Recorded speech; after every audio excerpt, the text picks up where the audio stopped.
සුවඳගෙන සදා බුදුහිමි සරණ යන්නෙමි. දෙසෝ සදහම් මග හැදින දැන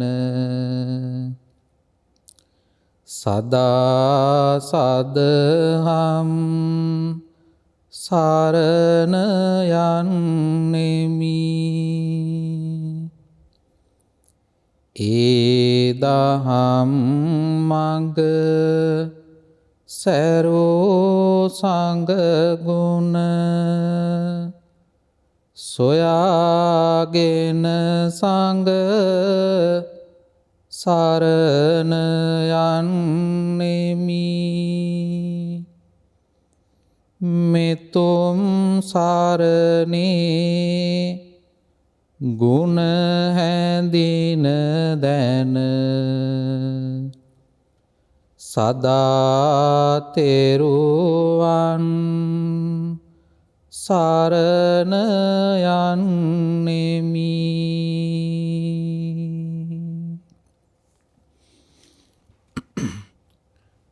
සමන්තා චක්කවාලේසු අත්‍රා ගච්ඡන්තු දේවතා සද්ධම්මං මුනි රාජස්ස සුනන්තෝ සග්ග මොක්ඛදං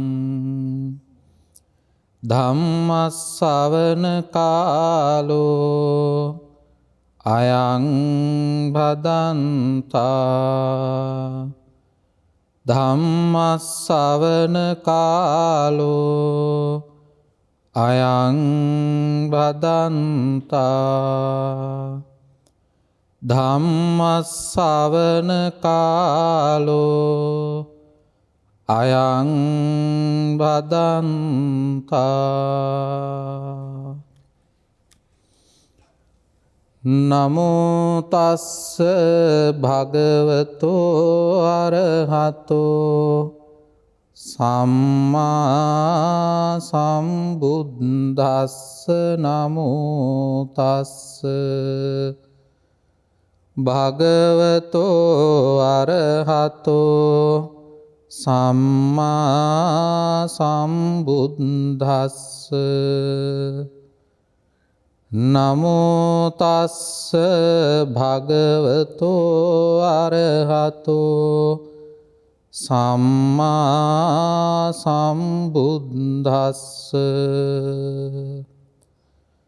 චත්තාරෝ මේ භික්ඛවේ ධම්මා භාවිතා බහුලී කතා පඤ්ඤාය වුට්ඨියා සංවත්තන්ති කතමේ චත්තාරෝ සප්පුරිස සංසේහෝ සද්ධම්ම සවනං යෝනිසෝ මනසිකාරෝ ධම්මානුධම්ම පටිපන්නෝති තී.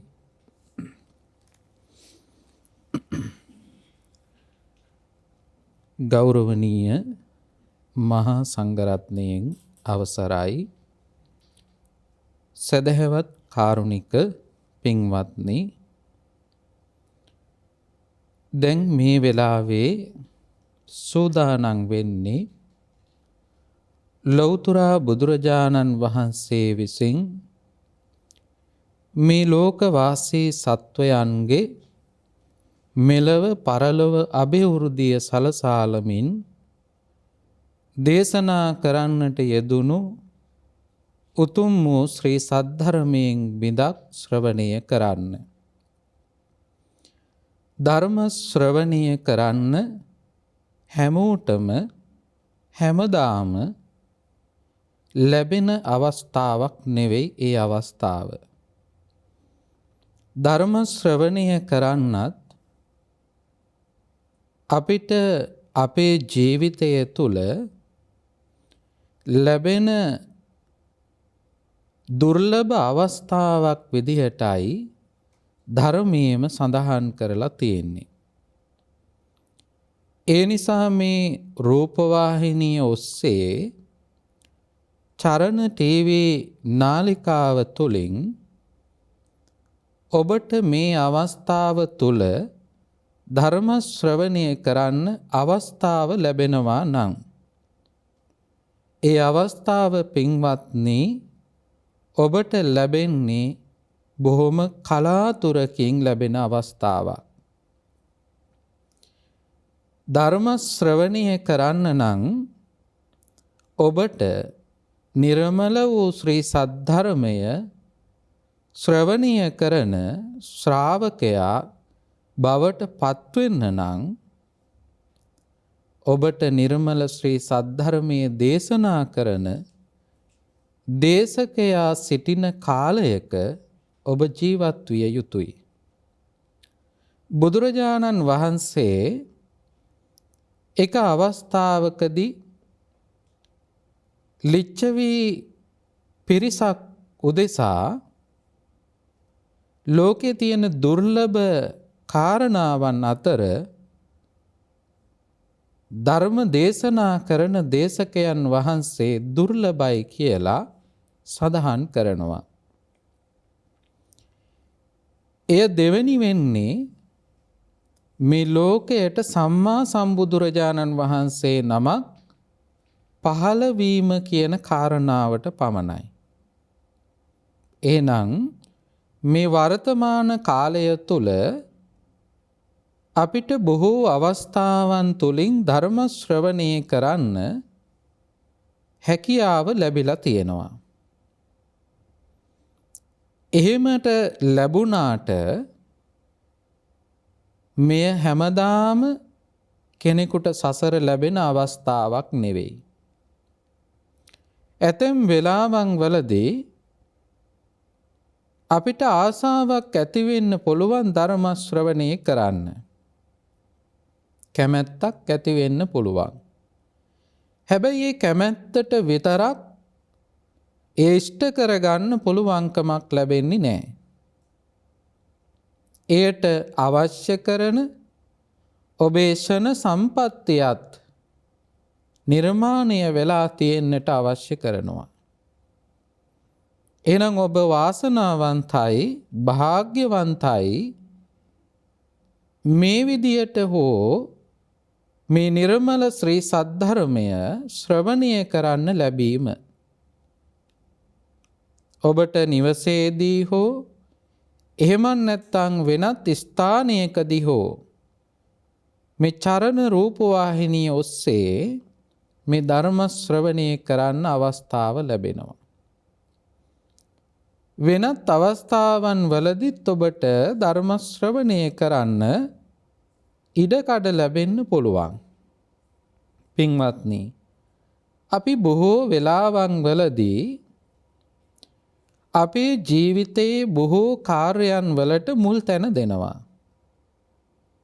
හැබැයි ඔබ කල්පනා කරලා බැලුවොත් ඔබේ ජීවිතයේ යම්කිසි අවස්ථාවක ධර්ම ශ්‍රවණය කරන්නත් ඒ වගේම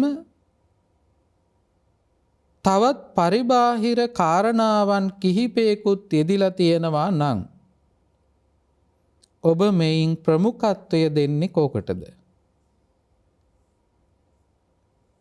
අපි දන්නවා ඔබ ශ්‍රද්ධාවන්ත නම් තුනුරුවන් කෙරෙහි ගෞරවයෙන් විශ්වාසයෙන් කටයුතු කරන කෙනෙක් නම් ඔබ ප්‍රමුඛත්වය දෙන්නේ ධර්ම ශ්‍රවණය කරන්න. හැබැයි මේ ප්‍රමුඛත්වය දෙන පිරිස බොහෝ දෙනෙක් නම් නැහැ. එහෙනම් 14ක් දෙනෙක් ධර්ම ශ්‍රවණය කරන්න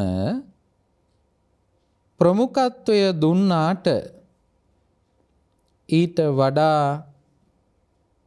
ප්‍රමුඛත්වය දෙන්නට ඉදිරිපත් වෙන්නේ ඔබේ දෛනික අනිකුත් කටයුතු වලට. සමහර වෙලාවට ඔබ රැකියාව කරන වෙලාව වෙන්න පුළුවන්. එහෙම නැත්තම් ඔබ වෙන යම් හෝ ව්‍යාපාරයක් කරන වෙලාවක් වෙන්න පුළුවන්. ඒ වෙලාව තුල ඔබට මුදල් උපයා ගත්තොත් අපි හිතමු සාමාන්‍යයෙන් ඒ පැයට ඔබට පුළුවන් නම් යම්කිසි මුදලක් උපයා ගන්න ඔබ කරන ක්‍රියාව තුල. රැකියාවක් කරනවා නම් එහෙම නැත්නම් ව්‍යාපාරයක් කරනවා නම් අපි හිතමු වෙළඳසැලක ඉන්න කෙනෙක් කියලා. වෙළඳසැලක් කරන කෙනෙක් නම් ඒ කාලය තුල ඔබ එයට කටයුතු කරනවා නම් එයට ලැබෙනවා යම්කිසි මුදලක්. අපි උදාහරණයට ගත්තොත් අපි හිතමු 5000ක් කියලා. මේ 5000 ඔබට මුදල් වශයෙන් බණ අහන වෙලාවට ලැබෙන්නේ නැහැ. එතකොට ඔබ හිතන්න පුළුවන් මේ ලෞකික ජීවිතයත් එක්ක ඔබ ගැටෙන පිරිසක් නිසා ඔබට 5000 වටිනාකම ගැන කල්පනා කරලා ධර්ම ශ්‍රවණය කරන එකෙන් බැහැර වෙන්න පුළුවන්. මන් දන්නවා බොහෝ දෙනෙක් ඒ පැත්තට තමයි යොමු වෙන්නේ. අතුලොස්සක් දෙනා එය බැහැර කරමින් ධර්ම ශ්‍රවණය කරනවා වෙන්න පුළුවන්. පින්වත්නි, රුපියල් 5000 අරගෙන ඔබ ජීවිතයේ කොතරම් කාලයක් ගත කරනවද? සමහර වෙලාවට දවස් 2ක්, එහෙම නැත්නම් සතියක්, ඕනනම් මාසයක් වෙන්න පුළුවන්. හැබැයි ඔබට පැයක් තිස්සේ ධර්ම ශ්‍රවණය කරන්න අවස්ථාවක් ලැබෙනවා. ඒ අවස්ථාවෙන් ඔබ උපයා ගන්න ලාභය, ධනය පැයකට දෙකකට, දවසකට දෙකකට, සතියකට මාසයකට නෙවෙයි වළංගු වෙන්නේ. එය ඔබට සාංශාරික ජීවිතයට උපයෝගී කරගන්න පුළුවන්කම තියෙනවා. දැන් ඔබ දන්නවා බුදුරජාණන් වහන්සේලාත් පසේ බුදුරජාණන් වහන්සේලාත් හැරුණුකොට මේ සංසාර දුකින් එතර වීම සඳහා, නිවන් සාක්ෂාත් කර ගැනීම සඳහා ධර්ම ශ්‍රවණය කරන්නට ඕන. තව කෙනෙකු විසින් කියලා දෙන දෙයක් අහගෙන තමයි උන්වහන්සේලා, එහෙම නැත්නම් රහතන් වහන්සේලා දක්වාම ඔබත් අපත් සියලු දෙනාම මේ දුකින් නිදහස් වීමේ මාර්ගය හෙලිපෙහෙලි කරලා ගන්න. සරලවම කියනවා නම් බුදුවරයන් වහන්සේලාත් පසේ බුදුරජාණන් වහන්සේලාත් හැරුණහම අපි සියලු දෙනාටම මේ ධර්මඥානය දියුණු කරගන්න පුළුවන්කම ලැබෙන්නේ ශ්‍රවණය කිරීමත් එක්ක. ඒ නිසා බුදුරජාණන් වහන්සේ අනුත්තරීය කියන සූත්‍ර දේශනාව තුලදී පැහැදිලි කරනවා සවනානුත්තරිය. සවනානුත්තරිය කියලා කියන්නේ ශ්‍රවණය කරන දේවල් අතර ශ්‍රේෂ්ඨතම වටිනාම ශ්‍රවණය කිරීම. දැන් ඔබ දන්නවා ජීවිතයේ ඔබ අහන දේවල් ගොඩාක් තියෙනවා. ඒ අහනකොට ඔබට එක්කෝ ආසාවල් ඇති වෙනවා. ආසාවට කියනවා ධර්මයේ රාගය කියලා. එහෙම නැත්නම් ඔබ අකමැති වෙන්න පුළුවන් අහනකොට. අකමැත්ත තුල අපේ සිතේ හටගන්නේ ද්වේෂය. එහෙම නැත්නම් අහන දේවල් තුලින් අපට මෝහය ඇති වෙන්න පුළුවන්. රාග දෝෂ මෝහ නම් අපි අහන දේවල් තුල තියෙන්නේ එතෙන්දි පින්වත්නි අපිට සංසාර ගමනයි නිර්මාණය වෙන්නේ. යම්කිසි කෙනෙක් රාග දෝෂ මෝහ වලින් තොරව ඇසීමක් සිද්ධ කරනවා නම් ඒ තුල සිද්ධ වෙන්නේ රාගක්කයෝ නිබ්බානං දෝසක්කයෝ නිබ්බානං මෝහක්කයෝ නිබ්බානං. එන නිවන පිණිස හේතු වෙන කාරණාවක් තමයි බුදුරජාණන් වහන්සේ පෙන්වනවා සවනානුත්තරිය. ඒ කිව්වේ මොකද්ද? සවනානුත්තරිය කියලා බුදුරජාණන් වහන්සේ පෙන්වන්නේ නිර්මල ශ්‍රී සද්ධර්මය ශ්‍රවණය කිරීමයි. එහෙනම් ඔබට සංසාරයේ කෙලවර දක්වාම බල පවත්වන ඔබට එහි ප්‍රයෝජන ළඟා කරගන්න පුළුවන් කාලයක් තමයි මේ උදා වෙලා තියෙන්නේ. ඔබ රැකියාවෙන් උපයන මුදලට වඩා වැඩි වටිනාකමක් තියෙන කාලයක්. ඒ නිසා මේ කාලය ඔබට ඔබේ ජීවිතයට මෙලොව වශයෙන් වගේම පරලොව වශයෙන්ුත් ඔබේ ජීවිතය සුවපත් කරගන්නට පුළුවන්කම ලැබෙන අවස්ථාවක්. ඒ අවස්ථාව ඔබ මගහරව ගන්න එපා. ඔබ අනිකුත් දේවල් වලට ප්‍රමුඛත්වය දෙන කෙනෙක් නම් ඔබ ධර්ම ශ්‍රවණය කරන්න ප්‍රමුඛත්වය දෙන්න ලැබෙන හැම අවස්ථාවකම. මොකද අපිට හැමදාම හැම වෙලාවෙම ධර්ම ශ්‍රවණය කරන්න අවස්ථාව ලැබෙන්නේ නැහැ. ඒ නිසා පින්වත්නි බුදුරජාණන් වහන්සේ අප කෙරෙහි බොහෝම කරුණාවෙන් අනුකම්පාවෙන් තමයි මේ උතුම් ශ්‍රී සද්ධර්මයේ දේශනා කරන්නේ. මේ සංසාරගත සත්වයා සසර දුකට එකතු වෙනවා දකින්න බුදුරජාණන් වහන්සේ කොහෙත්ම කැමති වුණේ නැහැ. ඒ නිසාම තමයි උන්වහන්සේ දුර බැහැර ප්‍රදේශයන් වලට වැඩම කරමින් සමහරක් වෙලාවට සමහරක් පුද්ගලයන්ගේ පරුස වචනයන් වලට ලක් වෙමින් කරුණාවෙන් උන්වහන්සේ මේ ලෝක වාසී සත්වයාට ධර්මයේ දේශනා කළා. ඒ උතුම් ශ්‍රී සද්ධර්මයයි ඔබටත් මේ අවස්ථාව තුල ශ්‍රවණය කරන්න ලැබෙන්නේ. පින්වත්නි මේ බුදුදහමේ අපට උගන්වන්නේ ප්‍රඥාව දියුණු කරගන්න වැඩපිළිවෙලක්. අපි දන්නවා ආර්ය අෂ්ටාංගික මාර්ගය දියුණු කරනකොට සීල සමාධි ප්‍රඥා කියලා තමයි දියුණු කරන්නේ. හැබැයි ඔබ දැනගත යුතු කාරණාවකුත් තියෙනවා. බුදුදහමේ ආරම්භයත් ප්‍රඥාවමයි. ඔබට මතක නම් දහම් පාසල් පොතේ මේ ආර්ය අෂ්ටාංගික මාර්ගය පිළිවෙලට ගොනු කරලා එය ගොඩනගලා තියෙනවා සීල සමාධි ප්‍රඥා කියන කාරණා තුනට. එහිදී මුලින්ම ලැබෙන්නේ සම්මා දිට්ඨි සම්මා සංකප්ප කියන දෙක. එය නම් කරලා තියෙන්නේ සීලය විදිහට නම් නෙවෙයි. එය නම් කරලා තියෙන්නේ ප්‍රඥාව කියන කාරණාවත්. එහෙනම් මේ බුදුදහමේ ආරම්භයත් ප්‍රඥාවමයි. ප්‍රඥා සීල සමාධි ප්‍රඥා. මේක තමයි නිවැරදිම මාවත. හැබැයි ඔබට මතක ඇති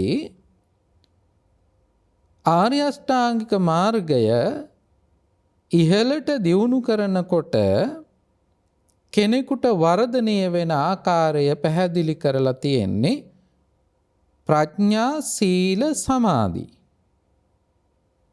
ඔබ දන්නවා සමාධියෙන් නිවන් දකින්න බෑ. සමාධිගත සිතක් ඇති කරගෙන ධාන සිත් දක්වා ඒ සිත දියුණු කරන්න පුළුවන්කම තියෙනවා. ධාන සිත් දියුණු කිරීම කියන එක බුදුදහමේ කාර්යයක් විතරක් නෙවෙයි. බුදුරජාණන් වහන්සේ අපට අනුදැන වදාළේ ප්‍රඥාවෙන් කෙලවර කරන මාර්ගයක්. එහෙනම් ඔබට දැන් කල්පනා වෙනවා ඇති කෝ එතකොට ප්‍රඥාව අවසානයේ. ඒක ඔබ දන්නවා ආර්ය අෂ්ටාංගික මාර්ගය අවසන් වෙනකොට සමාධිගත සිතක් තමයි ඇති වෙන්නේ, ධාන සිතක් තමයි ඇති වෙන්නේ. එහි උපරිම තලය චතුත්ථ ධානය. හැබැයි සසරින් මිදිලා නැහැ. ඔය ටික දියුණු කරගෙන යන කෙනාට ගොඩ නැගෙනවා සම්මා ඥාන සම්මා විමුක්ති කියලා අංග දෙකක්. අන්න ඒක තමයි පින්වත්නි ප්‍රඥාව කියලා බුදුරජාණන් වහන්සේ දේශනා කළේ. එහෙනම් ප්‍රඥාවෙන්මයි ආරම්භ කරන්නෙත්. ප්‍රඥාවෙන් ආරම්භ කරලා ප්‍රඥාවෙන්ම අවසන් කරන වැඩපිළිවෙලක් තමයි බුදුදහමේ අපට පෙන්වා දීලා තියෙන්නේ. ඒතර පළවෙනියෙන්ම අහුවෙන ප්‍රඥාව මොකද්ද? ඒකට අපි කියනවා ලෞකික ප්‍රඥාව. දැන් මේ බුදුදහම සමීප කරගන්න පුළුවන්කම ලැබෙන්නේ ප්‍රඥාවන්තයන්ටමයි. ඒ ප්‍රඥාවන්තයන් කියලා කිව්වේ කවුද? ලෞකික ප්‍රඥාව දියුණු කරගත්ත අය. එහෙනම් ලෞකික ප්‍රඥාවවත් නැති අය මේ සමාජේ ජීවත් වෙනවා. ඒ අයගේ ගමන කොතනින් කෙලවර වෙයිද කියලා අපි දන්නේ නැහැ. ඔබට නිරන්තරයෙන් ධර්ම ශ්‍රවණය කරන්න ලැබෙනකොට, ඔබ නිරන්තරයෙන් ධර්ම ශ්‍රවණය කරනකොට අන්නේ ලෞකික ප්‍රඥාව පළමුවෙන්ම දියුණු කරගන්න පුළුවන්. දැන් ඔබ මෙහෙම කල්පනා කරන්න. දැන් ඔබ ආසාවෙන් ළඟ තබාගෙන ඉන්න දේවල් තියෙනවා. දැන් ඒවා විනාශ වෙන බව ඔබ දන්නවා. ඒ විනාශ වෙන බව දැනගත්තට ඔබ ඒක පිළිගන්න කැමති නෑ. ඒ පිළිගන්න කැමති වෙන්න නම් ඔබ ඔබේ සිත සකසා ගන්න ඕන. සම්මා දිට්ඨි සම්මා සංකප්ප. එය දිහාවේ යහපත් දැකීමක් ඔබට තියෙන්න ඕනේ. මේක විනාශ වෙන දෙයක් කියන බව ඔබට තේරෙන්න ඕනේ. ඒක හැමෝටම තේරෙන්නේ නෑ. ධර්මීය තුලම තමයි ඒ අවබෝධයත් ඇති කරගන්න පුළුවන්කම ලැබෙන්නේ. ඒ වගේම ඔබට යහපත් වූ සංකල්පනාවන් ගොඩනගා ගන්නත් පුළුවන්කම ලැබෙන්න ඕනේ. එහෙම කරන කෙනාට ලෞකික වශයෙන් ගොඩනැගෙන ප්‍රඥාව දියුණු කරගන්න පුළුවන්. මේ ලෞකික ප්‍රඥාවත් අපි මේ භවයේදී දියුණු කරගන්න තරමට ඊළඟ භවයටත් උපකාර වෙනවා. හැබැයි ලෞකික ප්‍රඥාව ගැන නෙවෙයි බුදුදහමේ කතා කරන්නේ.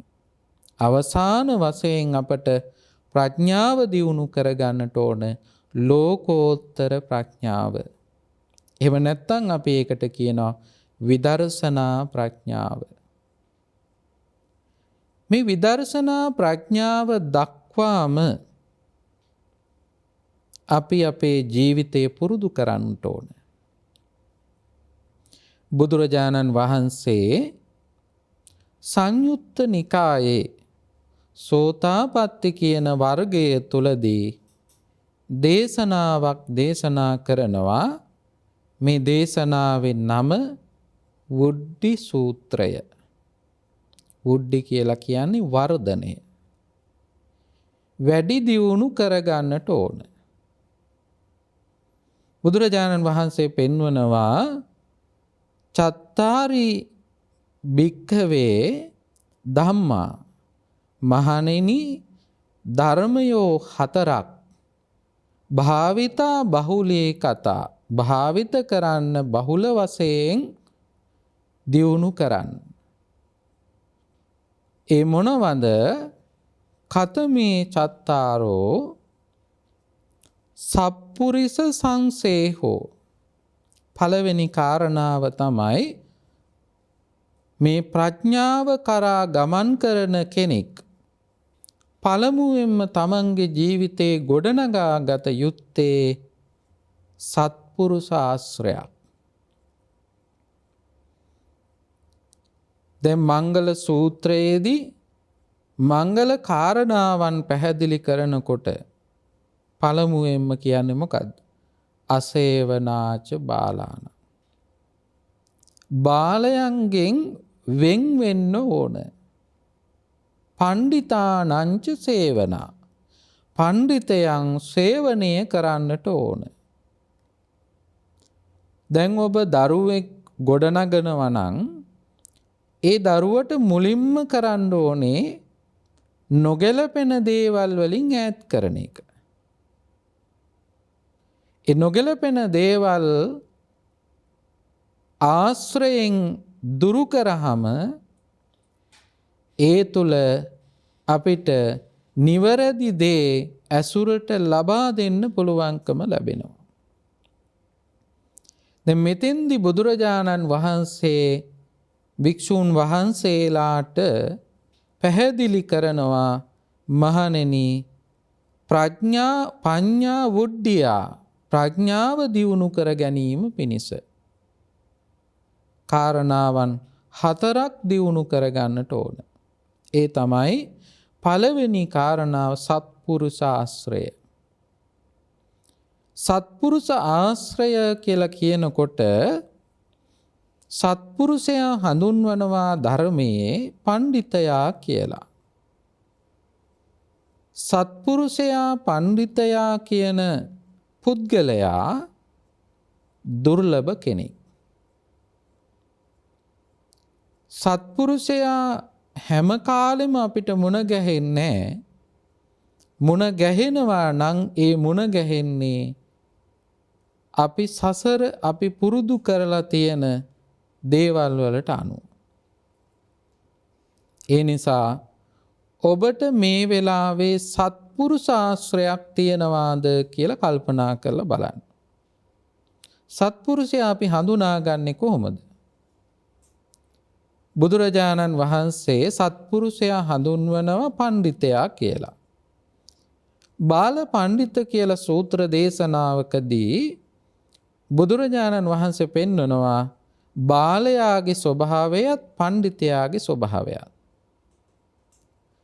බාලයාගේ ස්වභාවය තමයි එයා සිතින් කයින් වචනෙන් යමක් කරනවාද යමක් සිතනවාද යමක් කියනවාද මේ දේවල් අයහපත් දේවල්මයි සිද්ධ කරන්නේ. දැන් එහෙම අය නම් අපිට ගොඩාක් මුණ ගැහෙනවා. කට ඇරියොත් වැරදි දෙයක්මයි. දැන් මේ පුංචි ළමයි පවා එහෙම තමයි හුරු වෙලා තියෙන්නේ. ඇයි ඒ වගේ ආශ්‍රයයන් තුල තමයි දරුවන්ගේ ජීවිත ගොඩ නැගිලා තියෙන්නේ. ඒව සමහරක් වෙලාවට අපි දැකලා තියෙනවා ඇතැම් දෙමව්පියෝ ඒකට මොකුත්ම කියන්නේ. දරුවෝ කටකාර වෙනවට සමහරක් දෙමව්පියෝ කැමති. ඒ නිසා වචන එහෙම පාවිච්චි කරනවා සමහරක් දරුවෝ මේ පුංචි දරුවෝ වැඩිහිටියෝ විදිහට අපටවත් අහගෙන ඉන්න බෑ. දැන් මේ සංකර සමාජය තුළ මේ නවීන සමාජය තුළ ඒවා සාමාන්‍ය දේවල් බවට පත් වෙලා තියෙනවා.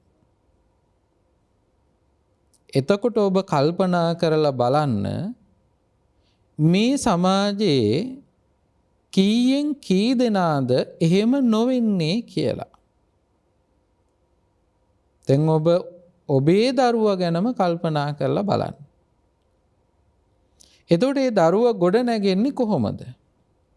ඒ දරුවා ඇසුරු නිසුරු කරන්නේ කවුද කියලා ඔබටම විමසලා බලන්න පුළුවන්. ඒතර බාල ආශ්‍රයක් නම් ඇති කරගෙන තියෙන්නේ එයාට කවදාකවත් මේ නිවන් මාර්ගයේ ගමන් කරන්න පුළුවන්කමක් ලැබෙන්නේ නැහැ. එහෙනම් පඬිතයාගේ ස්වභාවය තමයි එයා කියන සිතන කරන සියල්ලම යහපත්. එයා යහපතක්මයි සිද්ධ කරන්නේ. සිතින් කයින් වචනයෙන් කියන මේ තුන්දොර මෙහෙවාගෙන යහපත් දේවල්ම නම් කරන්නේ අන්න එයා පඬිතෙක් සත්පුරුෂයෙක්. එහෙම අය හොයාගන්න එක හරිම දුර්ලභයි. සත්පුරුෂයා හොඳට මේ සමාජය විචක්ෂණශීලීව බලන කෙනෙක්. ඒ සත්පුරුෂ ආශ්‍රය කෙනෙකුට ලැබෙනවා නම් එයාගේ ජීවිතය පින්වත්නි මෙලව ජීවිතයේම සාර්ථක වෙනවා. එහෙම කෙනෙක් ඇසුරු නිසුරු කරන්න ලැබෙනවා නම් එයාගේ මෙලව ජීවිතය සාර්ථක කරගන්න පුළුවන්කම ලැබෙනවා. අපිට ඇහෙනවා සමහරක් අය කියනවා මගේ ජීවිතය මෙන්න මේ විදියටයි ගත වුණේ. හැබැයි මම පන්සලට ගියා. පන්සලේ හාමුදුරුවොත් එක්ක මගේ ජීවිතයේ ඇසුරු නිසුරු පැවැත්තුවා. මගේ ජීවිතය එදා තිබුණට වඩා යහපත් විදියට ගත කරන්න පුළුවන්කම ලැබුණා. උන්වහන්සේලාගේ අවවාද අනුශාසනා මාර්ගයේ. සමහරක් අයට කියන්න පුළුවන් අනේ මං මේ මිනිස්සයා නිසා තමයි විනාශ වුනේ කියලා. එහෙනම් ඇසුර නිසා අපේ ජීවිතය තීරණය කරන්න පුළුවන්කම තියෙනවා. ඒ හැකියාව තියෙනවා කොයි දිශාවටද යන්නේ කියලා. සත්පුරුෂ ආශ්‍රය ලැබෙනවා නම් පින්වත්නි අපිට මේ සංසාර ගමනම නිවැරදි කරගන්න පුළුවන්කම ලැබෙනවා. එහෙනම් මුලින්ම අපි කරන්න ඕනේ මොකද්ද? සත්පුරුෂ ආශ්‍රයක් ඇති කරගන්නට ඕන. දැන් සත්පුරුෂ ආශ්‍රය කියනකොට ඇසුර අපි නොයේක ආකාරයෙන් පවත්වනවා. දැන් මේ ලෝකේම පවතින නවීකරණයත් එක්ක ඇතැම් දරුවෝ මේ උපකරණත් එක්ක තමයි සම්බන්ධතාවය ගොඩනගාගෙන තියෙන්නේ. ඒ වාගේ තුල තමයි ජීවිත ගෙවෙන්නේ. දැන් එතකොට පේනවා උපකරණත් එතකොට අපිට සත්පුරුෂද අසත්පුරුෂද කියලා බෙදන්න පුළුවන්කම තියෙනවා. ඒවා මත තමයි ජීවිත කොයි දිශාවටද යොමු වෙන්නේ කියලා හිතන්න පුළුවන්කම ලැබෙන්නේ. ඒ නිසා සත්පුරුෂ ආශ්‍රය බාල ආශ්‍රය දුරු කරගත්ත කෙනෙකුට තමයි ලැබෙන්නේ. බාල ආශ්‍රයක් තුල ඉන්න කෙනෙකුට සත්පුරුෂයාගේ වටිනාකම තේරෙන්නේ නැහැ. සත්පුරුෂයා කියලා කියන්නේ පණ්ඩිතයා වගේම කල්යාණ මිත්‍රයා. දවසක් ආනන්ද හාමුදුරුවෝ විවේකීව වැඩ ඉන්න වෙලාවේ උන්වහන්සේට විතර්කයක් පහළ වෙනවා. සිතුවිල්ලක් පහළ වෙනවා. උන්වහන්සේට කල්පනා වෙනවා මේ සම්බුද්ධ ශාසනය භාගයක්ම තියෙන්නේ සත්පුරුෂයා මත නේද කියලා. ඒ වෙලාවේ උන්වහන්සේ ඉක්මනට ගිහිල්ලා බුදුරජාණන් වහන්සේට මේ කාරණාව කියනවා. ඒ වෙලාවෙත් බුදුරජාණන් වහන්සේ ආනන්ද හාමුදුරුවන් වළක්වනවා. මාහේව ආනන්ද, එහෙම කියන්න එපා ආනන්ද. භාගයක් නෙවෙයි, සම්පූර්ණ වශයෙන්ම සත්පුරුෂයා මතමයි, කල්යාණ මිත්‍රයා මතමයි මේ සම්බුද්ධ ශාසනය පවතින්නේ. එන සත්පුරුෂයන් ලෝකේ දුර්ලභයි. ඒ දුර්ලභයි වගේම සද්ධර්මයත් ලෝකේ දුර්ලභයි. සද්ධර්මය කරන්න අවස්ථාව ලැබෙන්නේ දුර්ලභව. ඒ දුර්ලභ අවස්ථාව ඔබ උදා කරගත්තොත් ඔන්න ඔබට දෙවෙනි අවස්ථාව උදා වෙනවා. ඒ මොකද්ද? සද්ධම්ම ශ්‍රවණං. සද්ධර්මය ශ්‍රවණය කරන්න අවස්ථාව ලැබෙනවා. පළමුවෙන්ම ඔබ සත්පුරුෂ ආශ්‍රය ඇති කරගන්න ඕන. සත්පුරුෂ ආශ්‍රය තුල ලැබෙන ප්‍රතිලාභයක් තමයි සද්ධර්ම ශ්‍රවණය. ඒතර සද්ධර්මය විතරක් නෙවෙයි ලෝකයේ තියෙන්නේ. එහෙනම් ප්‍රතිවිරුද්ධ ධර්මයකුත් තියෙනවා. ඒකට අපි කියනවා අසත් ධර්මය.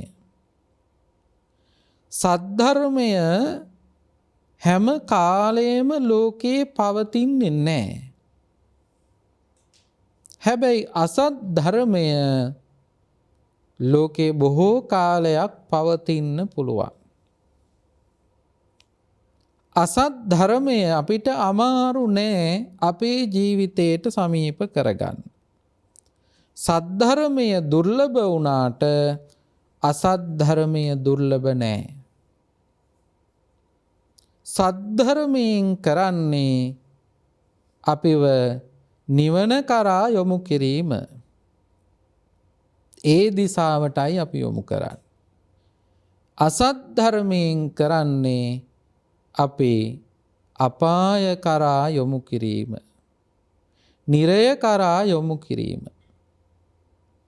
එහෙනම් සද්ධර්මය මුණ ගැහෙන්නේ නැතුව අසත් ධර්මය මුණ ගැහුනොත් අපේ සංසාර ගමන වෙනස් වෙනවා. ඒ නිසා තමයි අපිට නිවැරදි මාවත කියලා දෙන සත්පුරුෂ ආශ්‍රය ඕන කරන්නේ. සත්පුරුෂ ආශ්‍රය ලබාගත් කෙනාට සද්ධර්මයමයි ලැබෙන්නේ.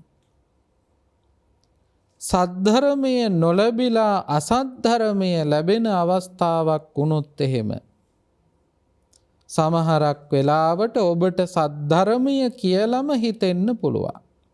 අසද්ධර්මය සද්ධර්මය කියලාම හිතෙන්න පුළුවන්. පින්වත්නි, බුදුරජාණන් වහන්සේ පෙන්වනවා සද්ධම්ම පතිරූපක කියලා දේශනාවක්. මේ සද්ධම්ම පතිරූපක දේශනාව තුලදී පැහැදිලි කරනවා සද්ධර්මය වගේ අසද්ධර්මය සද්ධර්මය කියලා පිළිගන්නවා. හැබැයි ඔබට කියන්න බෑ මන් දන්නේ නැති නිසා තමයි එහෙම වුනේ කියලා. නොදැනගෙන කරන වරද බරපතල වැඩි. ඒ නිසා ඔබට එහි විපාකත් බරපතලයි. එහෙනම් සද්ධර්මයම හොයාගන්න එකත් අපි අපගේම කාර්යයක්. එය පහසු කරන්නේ සත්පුරුෂ ආශ්‍රය. සද්ධර්මය අපේ ජීවිතවලට ලැබෙනකොට අපි අපේ ජීවිත යහපත්ව ගත කරනවා.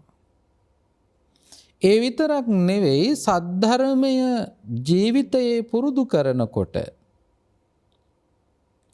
සද්ධර්ම ශ්‍රවණය කරනකොට අපේ සිතෙත් වෙනස්කම් සිද්ධ වෙනවා. අපි හිතන පතන විදිහත් වෙනස් වෙනවා. අපි යහපත් දේවල්ම සිතුවිලි වශයෙන් ඇති කරගන්නවා. අපි ඒ තුල නිවැරදිව සිහිය පිහිටුවාගෙන කටයුතු කරනවා. ඒකට කියනවා යෝනිසෝ මනසිකාරය. එහෙනම් තුන්වෙනි කාරණාව දියුණු වෙනවා යෝනිසෝ මනසිකාරය. පින්වත්නි, මේ යෝනිසෝ මනසිකාරය නැතිනම් යම් කිසි කෙනෙකුට ඒ අවස්ථාවේ පහළ වෙන්නේ අයෝනිසෝ මනසිකාරය. නිවැරදි සිහි කල්පනාව නෙවෙයි. සරලවම කියනවා නම් අයෝනිසෝ මනසිකාරය තුල තමයි අකුසල් සිද්ධ වෙන්නේ. බුදුරජාණන් වහන්සේ මහලී කියලා සූත්‍රයක් දේශනා කරනවා. අංගුත්තර නිකායේ දසක නිපාතයේ තමයි සඳහන් වෙන්නේ. මේ මහලි සූත්‍රයේදී බුදුරජාණන් වහන්සේ පෙන්වනවා අකුසලයක් සම්පූර්ණ වෙන්න නම් බලපවත්වන කාරණා පහක් තියෙනවා. පහෙන් තුනක්ම මේ වෙනකොටත් අපි තුල තියෙනවා. එතකොට තව දෙකයි එකතු වෙන්න ඕනේ. ඒ පහෙන් තුනක් මොනවද තියෙන්නේ? ලෝභය, ද්වේෂය, මෝහය. අපි කවුරුවත් ලෝභයෙන් තොර නැහැ, ද්වේෂයෙන් තොර නැහැ, මෝහයෙන් තොර නැහැ මේ වෙලාව තුල. එහෙනම් අපිට කාරණා තුනක් සම්පූර්ණයි. ඊළඟට මොකද්ද? ඊළඟ එක අයෝනිසෝ මනසිකාරය. අයෝනිසෝ මනසිකාරය නම් පහළ වෙලා තියෙන්නේ, ඇති වෙලා තියෙන්නේ ඒ තුල අපි සිතන විදිහ වැරදි. ඒකට කියනවා මිත්‍යා දෘෂ්ටිය. දැන් මේ කාරණා පහම සම්පූර්ණ වුණාට පස්සේ අපි කැමති වුණත් අකමැති වුණත් අකුසලයක්මයි සිද්ධ වෙන්නේ. එහෙනම් යෝනිසෝ මනසිකාරය තුල තමයි කුසල් සිද්ධ වෙන්නේ. බුදුරජාණන් වහන්සේ අපට අනුදැන වදාළේ කත්තබ්බං කුසලං. ජීවිතේ අපි කුසල් කරන්න ඕන. කුසල් කරන්න පරිසරය නිර්මාණය කර ගන්න ඕන. යෝනිසෝ මනසිකාරය තුල ජීවත් වෙනවා කියලා කියන්නේ මොකද්ද? යෝනිසෝ මනසිකාරය දියුණු කරගන්නවා කියලා කියන්නේ පින්වත්නි, ඔබට වෙනත් විදියකින් කියනවා නම් සිහිය පිහිටුවා ගැනීම. සිහිය පිහිටුවා ගැනීම සතර සතිපට්ඨානය කියලා කියනවා. බුදුරජාණන් වහන්සේ පෙන්වනවා මේ සතර සතිපට්ඨානය තුල ජීවත් වෙන කෙනා තමයි බුදුරජාණන් වහන්සේ කියපු සීමාවේ ජීවත් වෙන කෙනා. ඒකට උන්වහන්සේ නමක් කියනවා පෙත්තික විෂය. පියාගේ උරුමය. පියාගේ උරුමයෙන් ලැබිච්ච ස්ථානය තුල ජීවත් වෙනවා නම් අපිට කිසිදු කරදරයක් වෙන්නේ නැහැ. කරදරයක් කිව්වේ මොකද්ද? මේ සසර ගමන වරදින්නේ නැහැ. මෙතන බුදුරජාණන් වහන්සේ තවත් තැනකදී පැහැදිලි කරනවා සතර සතිපට්ඨානය කියලා කියන්නේ මාරයාට නොපෙනෙන ස්ථානය කියලා. එහෙනම් සතර සතිපට්ඨානේ නැත්නම් යෝනිසෝ මනසිකාරය තුල මාරයටවත් පේන්නේ නැහැ.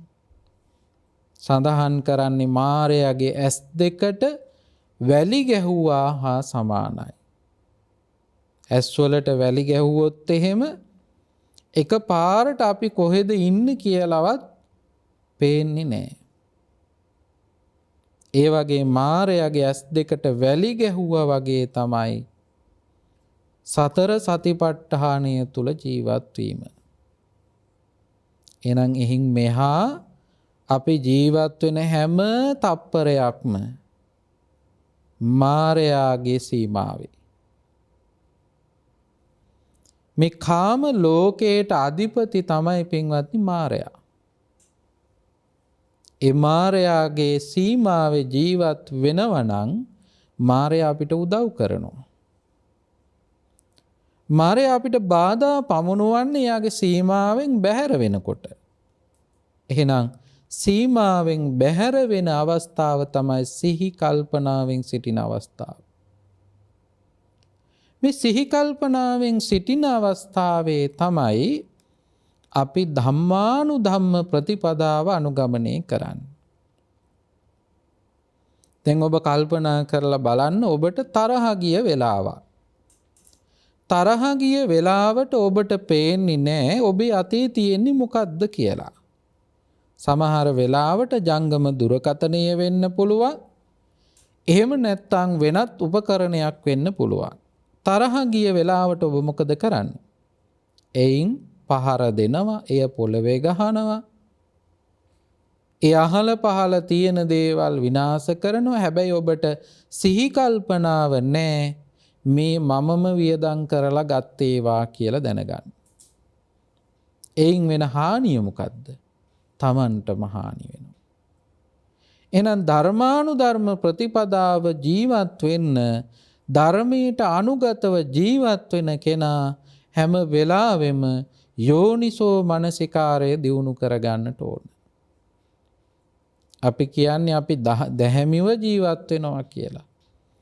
දැහැමිව ජීවත් වෙන්න නම් එයා තුළ හොඳින් දියුණු කරගත්ත යෝනිසෝ මනසිකාරයක් තියෙන්න ඕනේ. පහසු කාරණාවක් නෙවෙයි. ඔබට හිතෙන්න පුළුවන් එය පහසුයි කියලා. හැබැයි පහසු නෑ. ලෝකේ අමාරුම කාරණාවක් මම හිතන්නේ සිහියෙන් ජීවත් වීම. සිහියෙන් ජීවත් වෙනවා කියනකොට ඔබට පහසුව සඳහා තවත් විදියකින් පෙන්වලා දෙන්න පුළුවන්. ඒ තමයි පින්වත්නි වර්තමානයේ ජීවත් වීම. දැන් ඔබ කල්පනා කරලා බලන්න ඔබ පැයක් එක තැනක ඉඳගෙන ඉන්නවා කියලා. ඔබ මේ පැය පුරාවටම දරණ සිතුවිලි ටික අරගෙන බලන්න. ඒ සිතුවිලි එක්ක අතීතයට අයිති, එහෙම නැත්නම් අනාගතයට අයිති. වර්තමානයේ ජීවත් වීම ඉතාම අමාරුයි. අපි වචන 10ක් කතා කරොත් එයින් වැඩි කොටසක් අතීතයට, එහෙම නැත්නම් අනාගතයට. මේ වර්තමානයේ ජීවත් වීම තුල තමයි යෝනිසෝ මනසිකාරය දියුණු කරගන්න පුළුවන්. ඒ නිසා පින්වත්නි බුදුරජාණන් වහන්සේ අපට පෙන්වා වදාලා මේ ප්‍රඥාව දියුණු කරගන්න කෙනා පිළිවෙලින්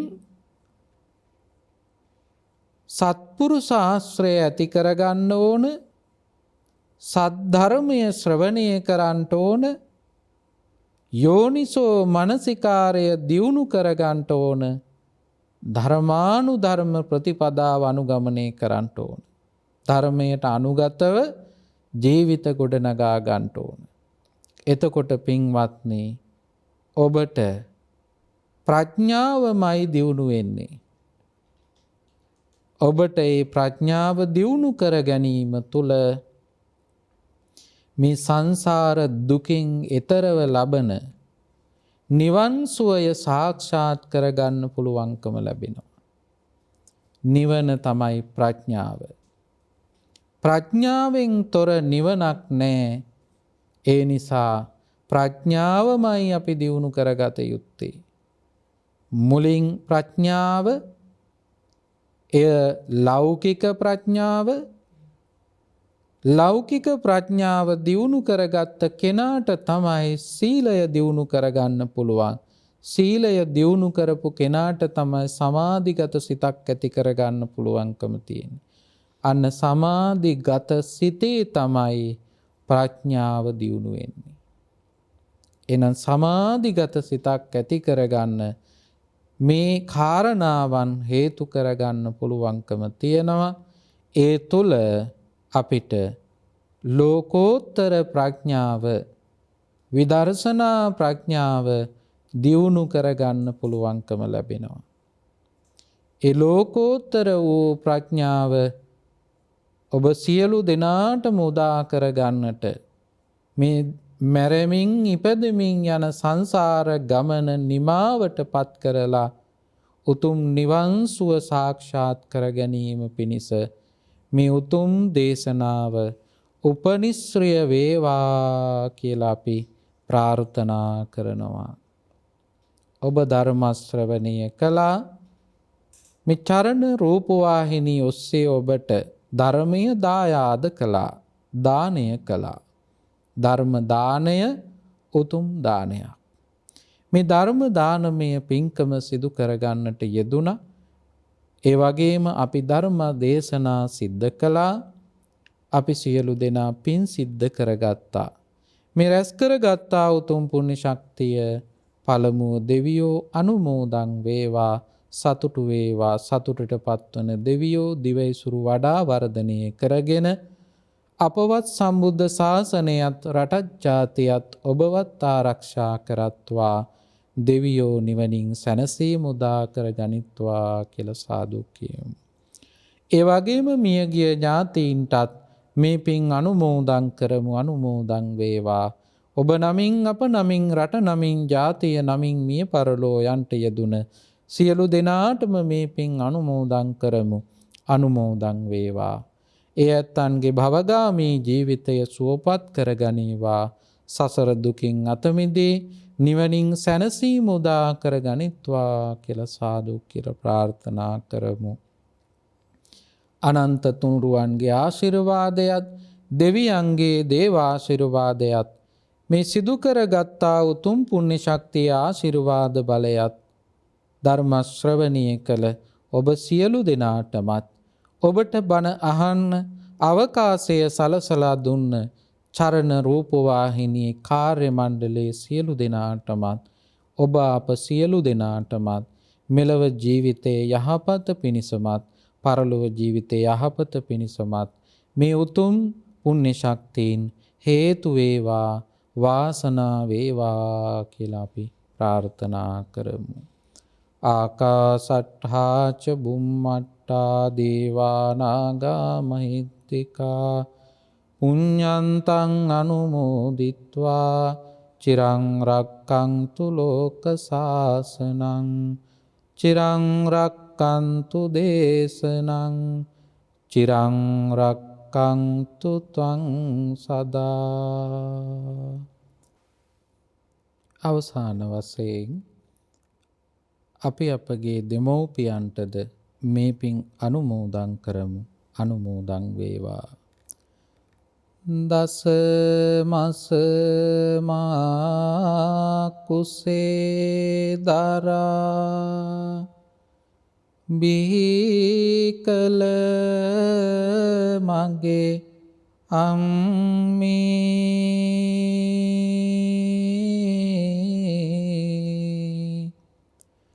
ගතේ රුධිර කිරට පෙරා පෙව්ව මගේ අම්මේ ආදරයේ සදාතනික උල්පත වූ අම්මේ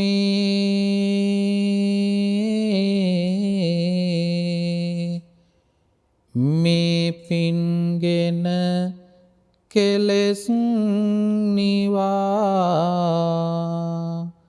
සැනසේවා අම්මේ උපන්දිනේ පටන් අපට මගේ පුතේ කියා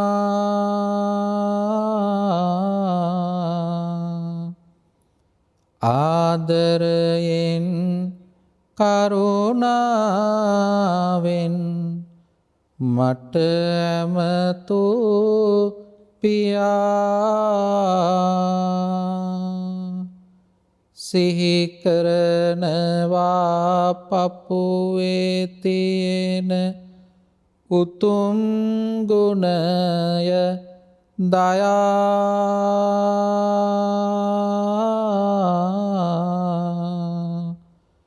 පින් දෙන්නම් පියාණනේ සැනසේවා කියා